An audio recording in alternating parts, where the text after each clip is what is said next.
Olá, tudo bom? Hoje nós vamos falar um pouquinho de mestrado. Será que você pode parar, pode voltar? O que você pode fazer para passar, para reprovar?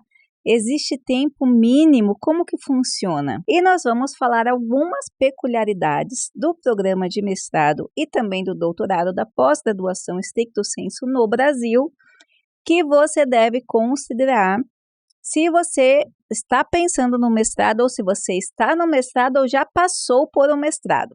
Vamos lá? Bom, o primeiro aspecto, o mestrado é um programa pertencente ao stricto sensu que tem como objetivo a formação de professores para o ensino superior e também para os programas de pós-graduação. Existem no Brasil dois tipos de mestrado. O mestrado acadêmico, que é aquele programa de mestrado cujo objetivo é, além de capacitar professores para a graduação, fazer desse professor um pesquisador, um cientista. E o programa de mestrado profissional, cujo objetivo principal também é formar esse professor para a graduação, mas o olhar dele é menos científico, menos teórico e mais prático. Por isso que esses programas tendem a absorver e tendem a ser voltados, inclusive nas propagandas, para executivos, para líderes, para pessoas que já estão no mercado de trabalho. Nós temos, por exemplo, o mestrado profissional da área da educação. O próprio governo oferece os profs, né? Prof. Bio, Prof. Letras, Prof. Física, Prof. Má. Então, são mestrados profissionais voltados aos professores, que é para ele continuar na sala de aula e aonde as investigações, além da teoria, vão ser investigações para melhorar o seu exercício de sala de aula. Então, capacita sim esse professor para o nível superior, mas o foco está na sala de aula prática, enquanto prática. Já outros tipos de mestrados profissionais, por exemplo, da saúde. Então, mestrado profissional em ciências da saúde. O exercício está a capacitação do professor para o nível superior, mas também para a atuação prática desse profissional. E assim por diante em todas as áreas do conhecimento aqui no Brasil. Ponto. Esses programas, então, de mestrado, eles vão te dar o título de mestre aqui no Brasil, para que você possa atuar e ser reconhecido como mestre. O seu programa de mestrado tem que ser reconhecido pela CAPES, ou seja, a sua instituição tem que ser cadastrada, apresentar o plano para a CAPES, anualmente tem que apresentar as informações na plataforma Sucupira e de 4 em 4 anos a CAPES vai avaliar o seu programa, a efetividade desse programa. A nota não vai te diferenciar em praticamente nada. Vamos supor, você fez um programa numa faculdade que era nota 7 pela CAPES, de repente o programa ficou 3. Sendo reconhecido pela CAPES, você não vai ter nenhum prejuízo, nem se esse programa vir a não existir. O que ele tem que ser enquanto você está fazendo, enquanto você está se formando, é ser reconhecido pela CAPES, aqui no Brasil. Perfeito? Pronto. Agora, como funcionam esses programas? Esses programas, diferentemente da graduação, que você tem que ter aquela grade curricular que você vai atuar, ou de qualquer outro ensino para baixo que trabalha dentro de grade curricular, na pós-graduação não funciona assim. Por isso que você vê muitas pós-graduações com nomes diferentes, com linhas de pesquisas diferentíssimas, com matérias que você nunca pensou na vida. Porque o programa de pós-graduação são professores doutores que vão se reunir, o jeito de ensino é diferente, a técnica é diferente, o objetivo é diferente, então você está entrando num outro mundo.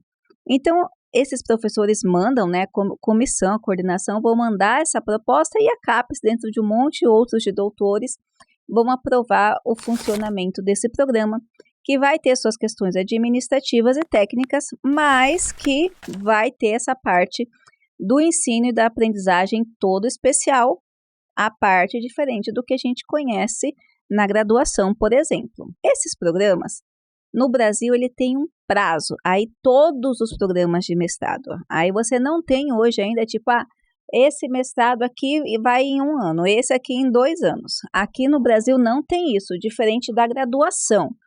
Por exemplo, tem graduação que você vai fazer numa faculdade um tempo e vai fazer na outra faculdade outro tempo. Porque a graduação está presa à questão da grade curricular. E aí, aquela coordenação ao curso tem que dizer como ele vai fazer para seguir aquela grade curricular. No mestrado, não. O mestrado aqui no Brasil funciona com a média de 2 anos, 24 meses pela CAPES. Então, todos os mestrados hoje que você procurar no Brasil, 2022 ainda, né? Porque muda muita coisa toda hora, mas hoje ainda são 2 anos. Professora do céu, eu quero fazer esse mestrado em menos tempo. A CAPES coloca uma prerrogativa que, se você conseguir exercer todas as disciplinas, qualificar sua dissertação e defender sua dissertação, você pode conseguir o tempo mínimo, que é 18 meses. Eu quero em 1 ano. Não dá. Pela CAPES não dá.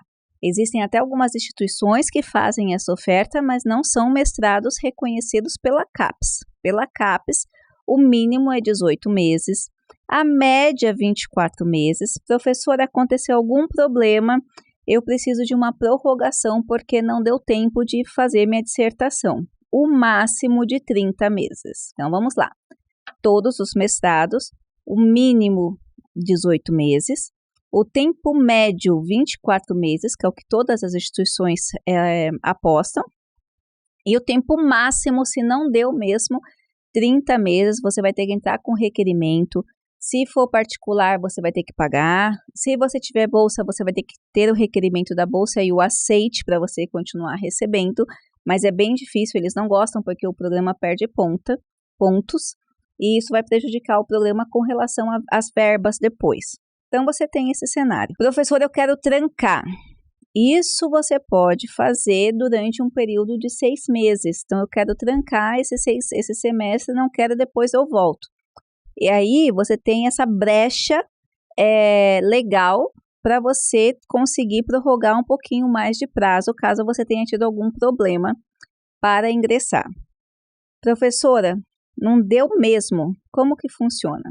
Aí, se você não conseguir as brechas administrativas, você perde o programa. Pelo fato do programa de mestrado ser uma coisa muito específica, você também dificilmente vai conseguir passar de uma instituição para outra, mesmo que seja só na dissertação. Em alguns casos conseguem. Bom, em 20 anos de docência e assessoria e consultoria, eu vi um caso conseguir. Fazer o quê? Passar de um programa para outro, não era bolsa, e aí o que ele tinha feito num programa virou crédito no outro programa, no sentido de ele não ter que fazer os créditos, para poder defender a sua dissertação num outro programa. Então, de milhões e milhões de pessoas que eu tive contato, eu vi um caso só conseguir, e ele teve que ter um apoio ali legal durante o meio. Então, eu acho muito difícil, é um estresse talvez que não compensaria. Então, quando você entra num programa de mestrado, a ideia é terminá-lo o quanto antes, para que você não prorrogue ou tenha um estresse demasiado. Que mais que a gente pode falar com relação à reprovação? O programa, todos os programas, você vai ter que fazer créditos. Nesses créditos, dificilmente você vai reprovar, e se você reprovar em um, você pode fazer outro crédito que está tudo bem. Então, não vai fazer você reprovar no programa de mestrado. Claro que ninguém quer ter no currículo lá uma disciplina que foi reprovado, mas acontece várias coisas e pode acontecer. Mas, obrigatoriamente, o que você tem que ter para você ser um mestre é ter uma dissertação defendida. E essa dissertação ela tem que ser informada, inclusive, por edital. Na maioria das instituições, essa dissertação passa por 2 momentos. Por que na maioria? Porque eu já vi algumas instituições que estão fazendo de formato diferente, mas eu vou falar, se sobrar tempo, do finalzinho do vídeo. Você primeiro vai preparar essa dissertação, dependendo do formato da sua instituição. A gente chama de formato 30%, 60% e 80%.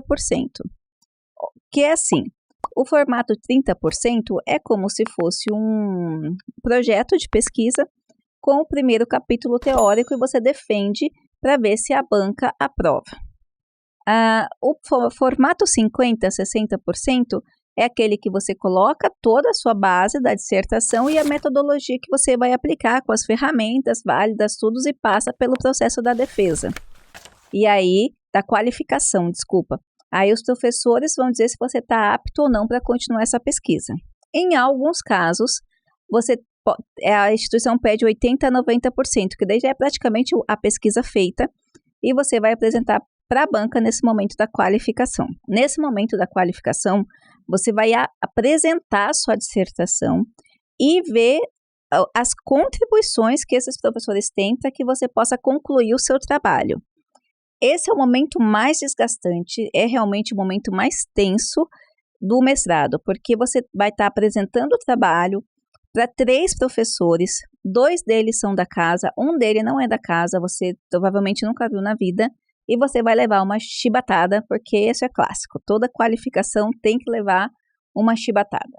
E aí, depois que você passar por esse processo da qualificação e atender todas as exigências, aí você faz a defesa final. Como que funciona a reprovação na qualificação? Ela pode ocorrer?